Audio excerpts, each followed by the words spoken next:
to another session of CaN, Gallant Current Affairs and News Analysis. So today we will be discussing about the 1st and 2nd October current affairs, what have been in the Hindu newspaper.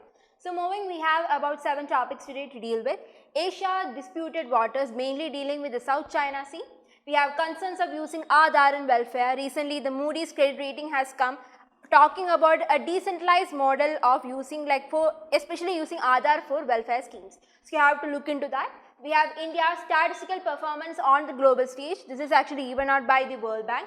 We have the September rainfall. We are looking into the last 4 months of deficit and surplus rainfall and what is the present condition of the monsoon in India. Then we have the Moscow format, mainly dealing with Taliban and Afghanistan. We have the project Udbhav, which has been taken by the Indian Army. Then we have J&J, that is Johnson & Johnson's, not to enforce patents on TB drug, especially bedaquiline. So we will be looking into these 7 topics today. First, we are dealing with Asia's disputed water. The recent context is that recently Philippines has actually, there was some demarcations that has been actually made by the China. So the recently Philippine Coast Guards has actually removed certain barriers that has been actually placed by the Chinese vessel, especially in certain lagoons of the Scarborough Shoal, which is actually present in the South China Sea. So you see this figure here, this is the Philippines area and this is the 9 dashed line that has been actually mentioned by South China Sea, mentioned by China, claiming that these portions within this 9 dashed line comes under the territorial or ancient historical territory of China. So these areas actually belong to China. The 9 dash is nothing but 9 dashes. There was actually 9 dashes initially when this map was actually released by China. Earlier there was 11 dashes, so it was called the 11 dash line, and when China released new map claiming 9 dashes were drawn to demarcate the boundary, it was called the 9 dash line. So China claims that all these which actually comes under the Chinese inside this 9 dash line belongs to China historically, and China has the right for that. So certain islands like the Scarborough Island, as I have told you about, we have the Parsley Island, we have the Paracel Islands, we have the Scarborough Islands here. So certain islands are actually coming under the Chinese influence, so they claim that this territory as itself. So let us look into the overall trade and what all is actually happening inside of South China Sea. So if you are looking according to the data of the UN CTAD, that is the UN Conference of Trade and Development, as per the UN Conference of Trade and Development, 80% of trade by volume and 70% of by its value, actually this kind of trade, 80% of volume, 70% of value happens via the South China Sea. And if you are looking of the total volume, 60% actually passes through Asia, with the South China Sea carrying an estimate about 1/3 of the total of global shippings. So within South China Sea itself, 1/3 of the global trade actually takes place through this area, and the person who is contributing 64% to this is none other than China. So if you are looking for America and such, for India we have Arabian Sea and Bay of Bengal, we have 2 coastlines. For America as such, they have 2 coastlines connecting the Pacific Ocean as well as Atlantic Ocean. But for China, they only have the South China Sea, because of which they utilize a lot of trade routes via South China Sea. Out of all the estimated, 64 belongs to China, whereas only 14% belong to that of USA. Then, according to the Asia Maritime Transparency Initiative, as many as 70 disputed territories and islands are actually present under this 9 dash line area. As you see, almost there is problem between China, Vietnam, Philippines, Brunei and also Taiwan. These 5 countries claim different islands within the South China Sea, because of which they are also creating a lot of artificial islands so that they can actually enhance. If they are creating an artificial island, they get an exclusive economic zone if there is an island present there. These areas are rich in lot of minerals and other kind of natural resources. So because of which the China and also the other players like Taiwan, Vietnam, Philippines, Brunei all claim actually different areas or different islands within this South China Sea. On top of that, they are also creating artificial islands so that they can actually claim much more area within the South China Sea as well. If you have an island, you can actually claim the exclusive economic zone that actually surrounds that island. So if you are creating artificial islands in that area, you can still claim this exclusive economic zone. So because of which these issues within the South China Sea actually goes beyond the legal disputes. Now, what all arbitration has actually taken place over the years? So, if you're seeing ASEAN, we can know the 10-member countries of ASEAN consist of the Southeast Asian countries. They have actually tried various methodology to actually confront the Chinas, but they have not been successful in any way.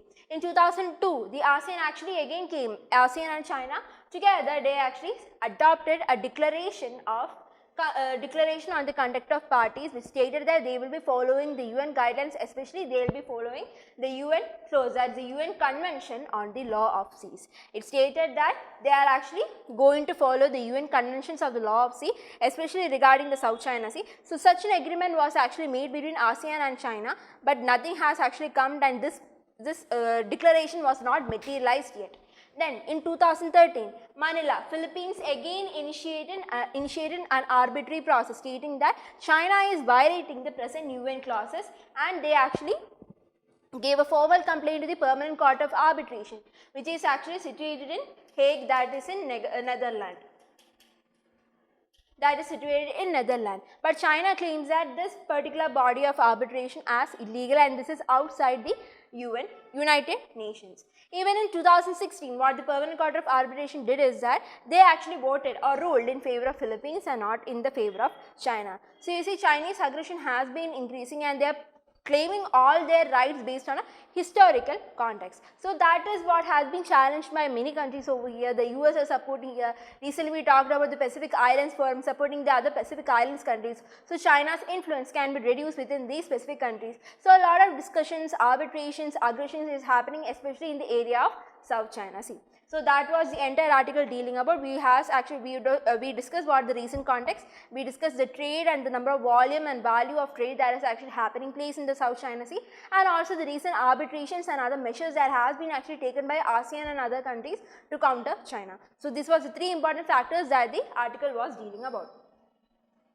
Moving on, we have the other topic, concerns over using Aadhaar in welfare. So, recently Moody's credit rating has actually come out. They were talking that Aadhaar specifically, that is for a welfare scheme as well, there is a lot of concerns of privacy and security vulnerabilities that is actually present with Aadhaar, and they even suggested reforms of not centralizing the entire Aadhaar procedure and to decentralization, so that the privacy and security concern can be prevented up to a level. In this, actually the Aadhaar comes from 2016 through Aadhaar Act that was actually passed by the Parliament in the year of 2016. There has been a lot of legal challenges that has been actually associated with this Aadhaar.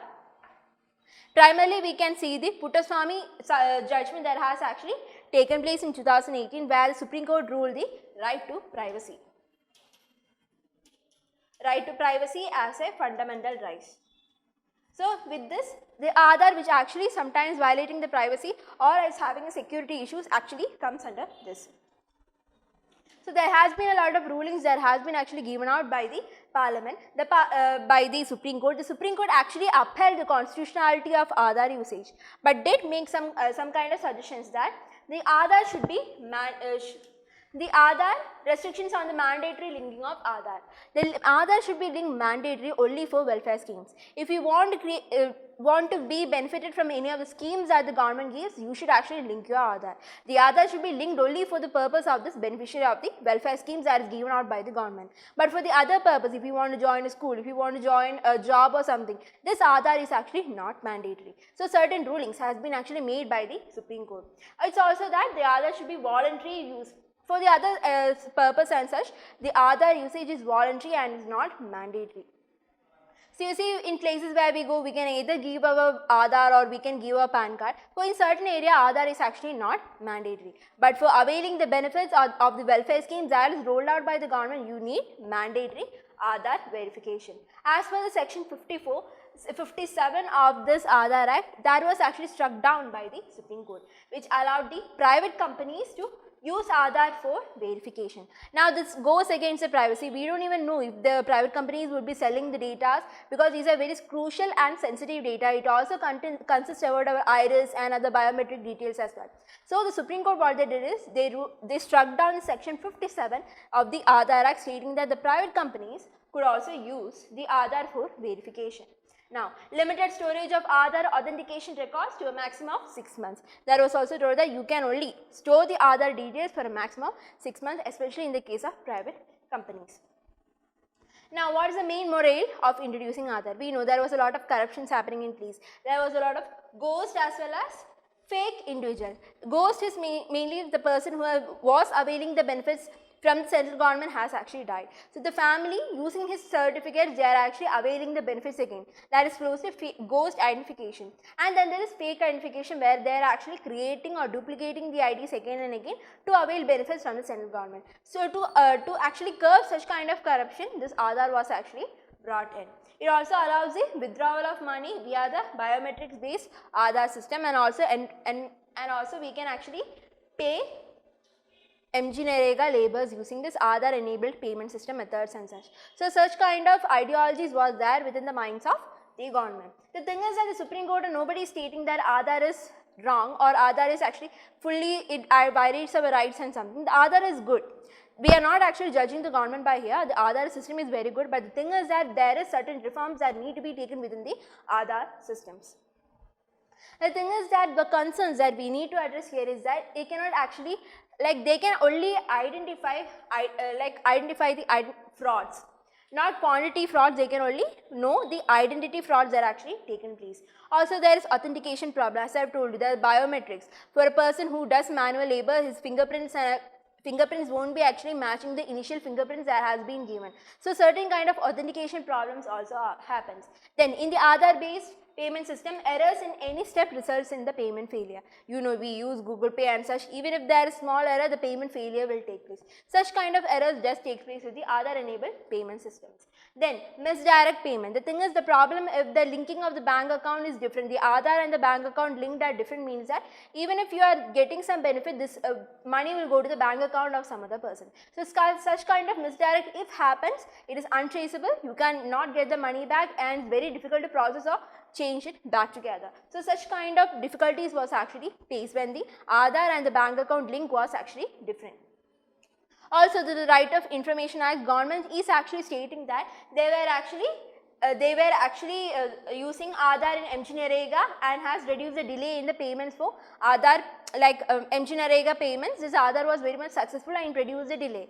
But the ground reality is that about 31 million of this MG transaction was actually not recorded, or there is no statistical evidence of these claims that has been actually made by the central government. Also, the banking correspondent who is actually using the Aadhaar enabled payment system, they operate without any kind of accountability framework. So, if some kind of corruption happens, or if the people are actually taking away these amounts also, we are not able to provide for any of that. So, certain kinds of concerns that actually comes with the Aadhaar. The thing is that they cannot actually identify any kind of quantitative frauds. Another is authentication problem, then misdirect payments, Aadhaar based payment systems, then also the RTI the government actually claims, and also of the banking correspondent procedures. So, these much are the concerns that is actually presented via the Aadhaar system.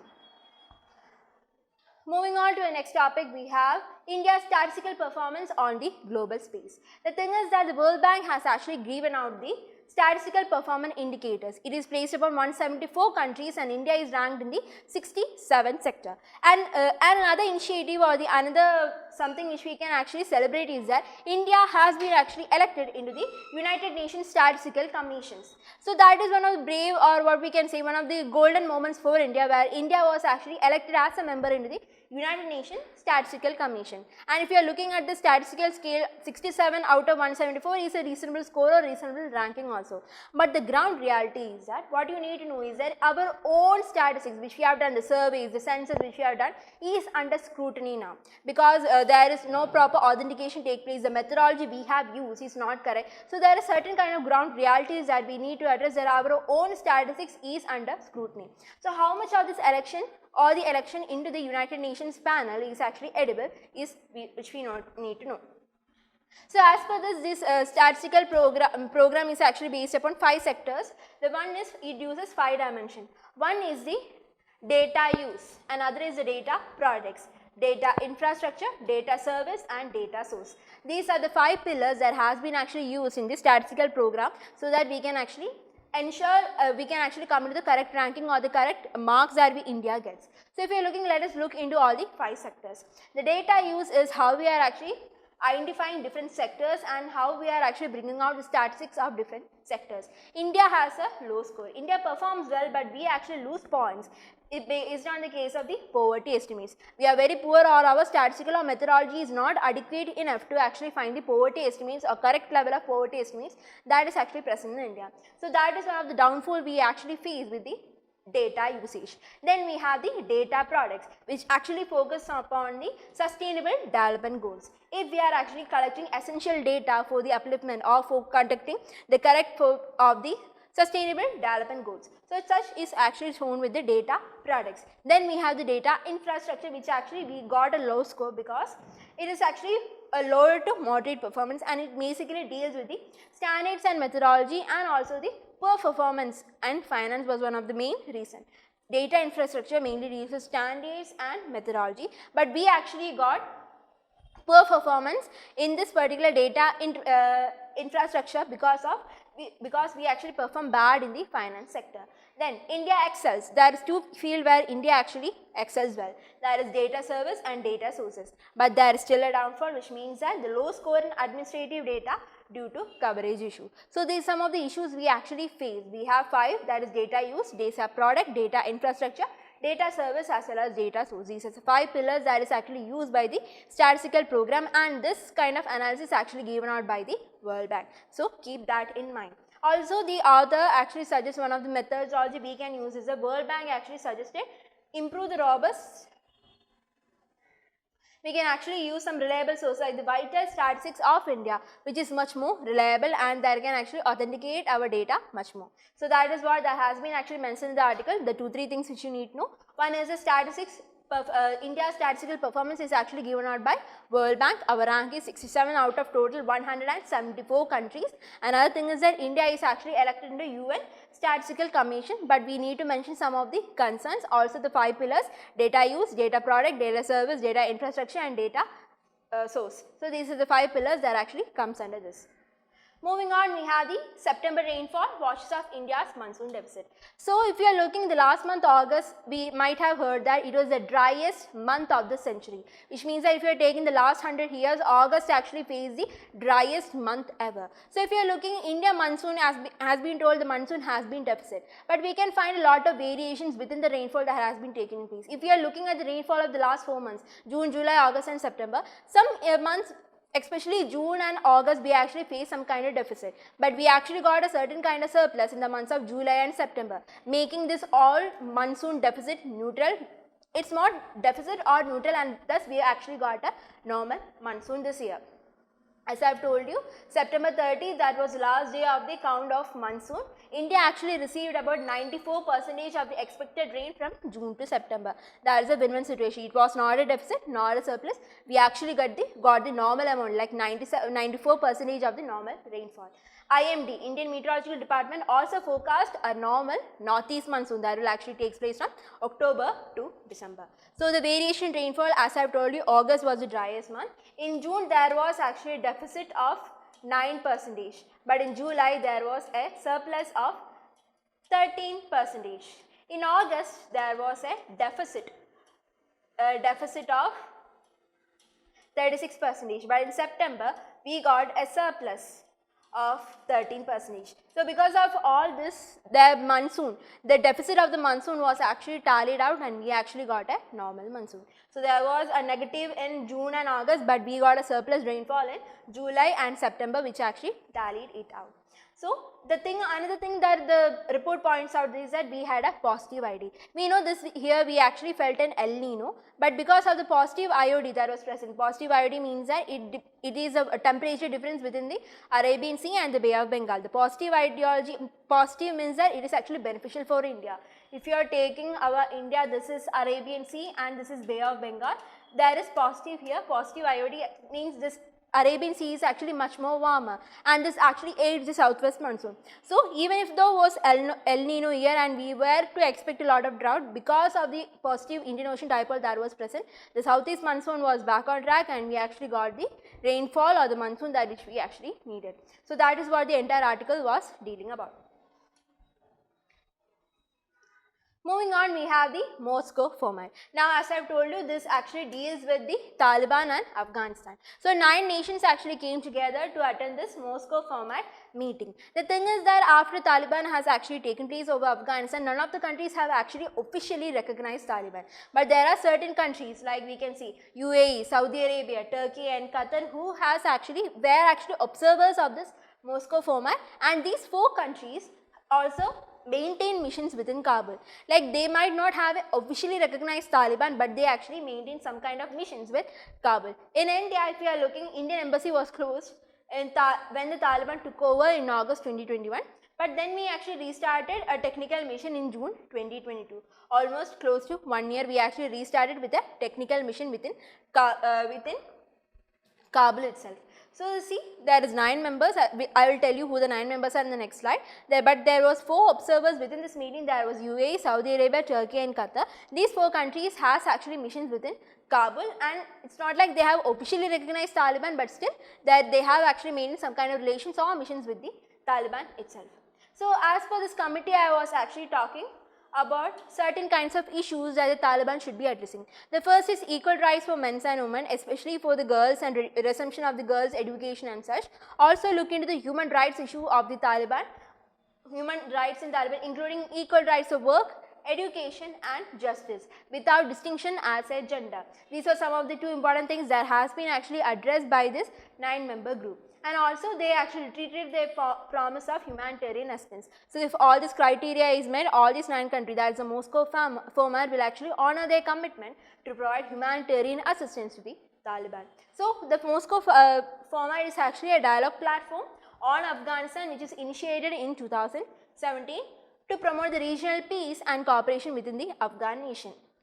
There were 6 founding members, but presently there are over 9 members. There are actually 4 Central Asian countries. 4 Central Asian countries, and the other are India, Pakistan, Russia, Iran and China. China, India, Iran, Pakistan, Russia and 4 Central Asian countries like Kazakhstan, Kyrgyzstan, Turkmenistan, Uzbekistan. Remember, Tajikistan, which is another Central Asian country, is actually not a member. We have all the regional other members like China, India, Pakistan, Russia and also Iran, and 4 Central Asian countries like Kyrgyzstan, Kazakhstan, Uzbekistan and Turkmenistan, but not Tajikistan. So, these are the 9 members, and we saw the 4 observing members like UAE, Saudi, Qatar, and there was one other, right? Turkey. So, we found this 4 other members and with this 9 other members. So, they actually formed this Moscow format, and this is mainly dealing with the Afghanistan to promote more peace and cooperation within that region. Moving on, we have the project Udbhav. Now, this project has been actually brought out by the Indian Army in collaboration with the United Service Institution, that is the USI. United Service Institution. Now, this to rediscover, like we had the statecrafts and warcraft policies of ancient India, we had the Kautilya's policies. So, there is lot of hereditary or like ancient kind of virtues which we can still follow and which we can actually adopt into a present day modern kind of military setups. So, they are actually following certain methodologies that has been adopted within the ancient and medieval time period. There has been a lot of books of statecrafts or warcraft that has been actually written by various rulers and leaders. So, we will be actually following this methodology, imprinting that kind of traditional ideology into our military, so that we can actually develop our military more. So, that is the main aim of the project Udbhav that has been actually undertaken by the Indian Army. It is actually develops an indigenous strategic vocabulary also will be actually created, and also overall aim is to integrate all this traditional knowledge or traditional kind of warfare and technology within this present military system. And also their military heritage festival is conducted by the Indian Army. This will actually take place in October 21 and 20. On these both days, there will be a heritage festival of the military that will be actually conducted as part of the project Udbhav. Then we have J&J not to enforce patents on TB drugs. So, we can see like in every Sunday's article you might actually see about a case or even an article about the tuberculosis. So, we know the Indian target to achieve tuberculosis is by 2025. The WHO target given to achieve this tuberculosis is by 2030. So, Indian government is actually working way and measures to actually identify these cases of TB, so that we can actually take much more and we can actually diagnose this better. So, in surrounding all this, there was another issue, like there was a US based patent called the drug maker called the Johnson & Johnson's. You may have heard the name of Johnson & Johnson's. The thing is that especially if you are looking for multi-drug resistant kind of TB, we have multi-drug resistant kind of TB. This is a case where the first line and the second line of drugs for normal like cure of the TB doesn't work on a particular patient. Like these particular drugs, the first line and the second line of drugs that is actually used for TB is resistant to a particular patient, and the patient develops a kind of multi-drug resistant kind of variety of TB. So to address this MDR TB, there is another kind of medicine called the bedaquiline. So the Johnson & Johnsons were actually taking up the secondary patent of this bedaquiline, and because of this they were taking this kind of particular patentship in about 134 low and middle income countries. So when a company, bigger company like Johnson & Johnson is actually taking this particular and very important kind of drug, that is bedaquiline, the price was higher, and also the normal people in the low and middle income countries were actually not able to afford these kind of bedaquiline. So especially some other countries and India has actually given a petition against this, that Indian companies actually wanted to manufacture this bedaquiline and the secondary patentship should not be given to Johnson & Johnson. So in this lawsuit actually India won, and we can actually now manufacture this bedaquiline locally and domestically in India. So because of which if you are actually starting manufacturing now, this will be much more cheaper, and all the people who have actually had this multi-drug resistant kind of TB will be actually able to consume this kind of medicine, which is actually much more cheaper. So that is the first drug for tuberculosis or TB to be globally approved in over 40 years, and it is less toxic and more effective than the traditional TB treatments. So that has been actually dealing with the Johnson & Johnson's enforced patent on the TB drug, that is bedaquiline. So that is it. It has been for 7 important topics from the yesterday's and today's newspaper has been covered. So we will meet again on Wednesday with the current affairs of October 3rd and October 4th. So tomorrow you will have a poll like of the CaN Lunchmaster current affairs that will be actually updated in the Telegram channel Gallant IAS official. So please be available and take those 5 quizzes on time, and we will be discussing that quiz and their answers in the Wednesday session as well. So thank you and have a nice day.